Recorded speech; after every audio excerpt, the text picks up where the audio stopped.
जय भीम, जय भारत दोस्तों। अभी जनवरी 2026 में बुक फेयर लगा था, तो मैं उससे कुछ किताबें लेके आया हूँ जो मैं आपको दिखा रहा हूँ। तो पहली किताबें हैं वैदिक काल, लेखक है इरफान हबीब विजय कुमार ठाकुर। तो इसके बारे में पता चलेगा, इसको पढ़ेंगे जब, वैदिक काल कैसा था, कब शुरू हुआ। और दूसरी किताब है इलियड, ये ग्रीक उपन्यास है जिसके लेखक है होमर। ये किताब कई जगह इस किताब के बारे में मैंने पढ़ा है और सुना भी है, काफ़ी अच्छा उपन्यास है। तो ये किताब भी लेके आया हूँ। इसके बाद जो और किताबें मैं लेके आया हूँ उनमें से है महावंश। दो किताबें हैं ये, दीपवंश और महावंश। तो ये महावंश तो मुझे मिल गई, लेकिन दीपवंश नहीं मिल पाई। तो नेक्स्ट टाइम दीपवंश भी लेके आएंगे, इसको पढ़ेंगे और बौद्ध धर्म के बारे में जानकारी प्राप्त करेंगे। नेक्स्ट किताब है मनुस्मृति, पंडित जनार्दन झा के द्वारा अनुवादित है ये। लेकिन मेरे पास पहले से मनुस्मृति है, ये मेरे एक दोस्त के कहने पर लेके आया हूँ मैं, तो ये मैं उसको दे दूंगा। लेकिन मेरे पास पहले ही अलग अलग दो मनुस्मृति रखी हुई है, तो ये उस दोस्त को देने के लिए है। अगली किताब है विनय पिटक, राहुल साकरत्यान की लिखी हुई किताब है ये। मतलब ये अनुवादक है उनके, ये है तो बौद्ध धर्म का एक ग्रंथ है ये। तो इस किताब को भी मैं लेके आया हूँ, तो इसको भी पढ़ेंगे। इसके बाद नेक्स्ट किताब है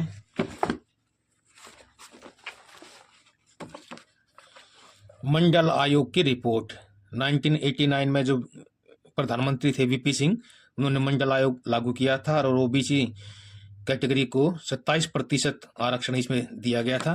तो इसमें रिपोर्ट में क्या क्या लिखा है, कैसे इसकी रिपोर्ट बनाई गई है और कैसे ओबीसी समाज को आरक्षण दिया गया, उसके बारे में है।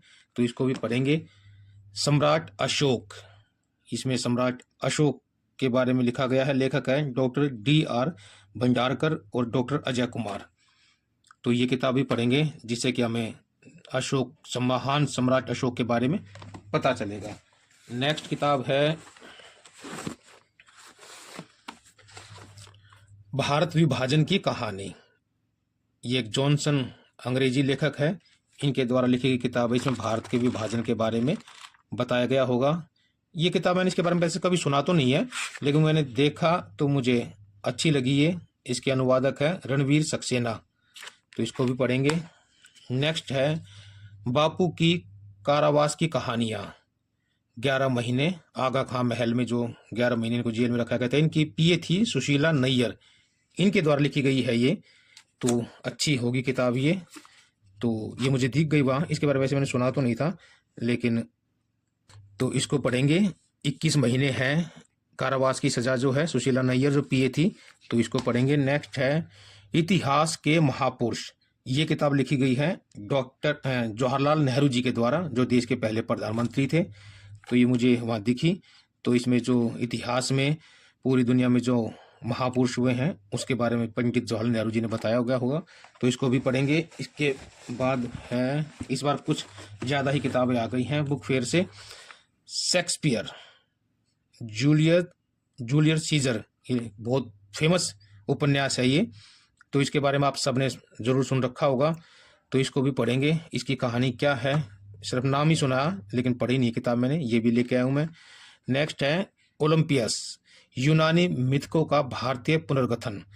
तो ये एक यूनान जो ग्रीस है वहाँ की है, इसकी देवदत्त पटनायक है के द्वारा, और मंजुला वालिया है इसके अनुवादक।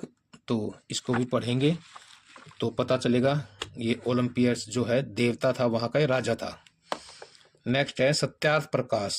ये किताब मेरे पास पहले रखी है, लेकिन इस किताब को मेरे बेटे ने ले ली एक और, तो उसने कहा पापा मैं पढ़ूंगा, तो ठीक है, तो ये उसके लिए है। नेक्स्ट बुक है बहुजन नायक मान्यवर काशीराम साहब, भाषण नंबर 1। तो इसके 2 पार्ट थे वहाँ पर, लेकिन मैं अभी पहला पार्ट लेके आया हूँ।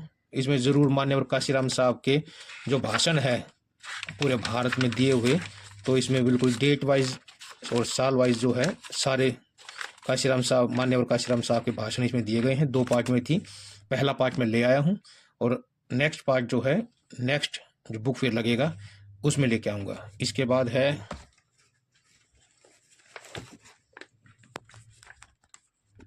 मेरा जीवन संघर्ष, स्वामी सहजानंद सरस्वती जी, ये बिहार के रहने वाले थे। इनके बारे में मैंने कई जगह पढ़ा है, तो मुझे इनकी जीवनी मिल गई है इस बुक फेयर में, तो इसको भी पढ़ेंगे और इनके संघर्ष के बारे में पता करेंगे। तो आपको अगर ये वीडियो अच्छी लगी हो तो चैनल को सब्सक्राइब करें, लाइक करें और शेयर करें। इन सभी किताबों को पढ़ने के बाद इनकी समरी मैं आप सबको बताऊंगा। आज के लिए इतना ही। जय भीम, जय भारत।